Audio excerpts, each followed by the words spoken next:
Disclaimer: this channel does not promote any violent, harmful, or illegal activity. All contents provided by the channel are meant for educational purpose only.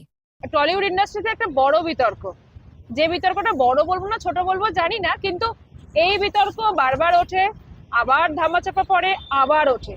তো suspend করা হয়েছে অরিন্দম শীলকে, কি বলবেন? দেখুন, এরা হচ্ছে অরিন্দম শীল। এখন ঘটনাটা কতটা সত্য আমরা জানি না, বাট যদি হয়ে থাকে তাহলে আমি বলবো এরা হচ্ছে কি বলুন তো, শিক্ষিত শিক্ষিত ভদ্রলোকের পোশাক পরা জানোয়ার, এছাড়া কিছু বলা নেই। শিক্ষিত ভদ্রলোকের পোশাক পরা জানোয়ার। আর সেকেন্ড হচ্ছে, আমি এদের ভেবে পাই না, এদের ঘরে তো বউ আছে, কেন শুধু বউয়ের ফুলের মধু খেয়ে আর এদের আর পোষাচ্ছে না। বিভিন্ন ডালের মধু খাওয়ার এদের খুব ইচ্ছা না, ওই জন্য এইসব কীর্তি করে বেড়াচ্ছে। লেবু গাছের রস বেশি হয়েছিল, ব্যাস এবার পাবলিক এবার ধরেছে লেবু গাছের রস নিগড়ে দেবে ভালো করে, বুঝবে ঠালা। ছদ্মবেশী নেকড়ে বাঘ যেগুলো রয়েছে, এগুলো ছদ্মবেশী নেকড়ে বাঘ ছাড়া বলার কিছু নেই।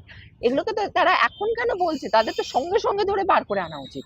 আজকে আমাদের সমাজে কি হয় বলুন তো, মানুষটা আমরা ভয় পেয়ে মেয়েরা পিছিয়ে যাই, কিন্তু আমি বলবো প্রত্যেকটা মেয়েকে এগিয়ে আসতে হবে। এই জানোয়ারগুলোকে ধরে বার কর আর পাবলিকালি ধরে পেটা, তাহলে দেখবি ঠিক হবে। কারণ এই অরিন্দম শীল বলুন, এ বলুন, এরা হচ্ছে কি, এদের ঘরে বই বললাম না, এইসব লোকেদের কি বলতে, লেবু গাছের রস বেশি, এদের রস প্রচুর হয়েছে, তো রস নিগড়ে দিতে হবে ভালো করে। এইসব জানোয়ারগুলোকে ধরবেন, যাদের লেবু গাছের রস বেশি, ধরে আর লেবু গাছের রস নিগড়ে দেবেন, দেখবেন ঠিক হবে।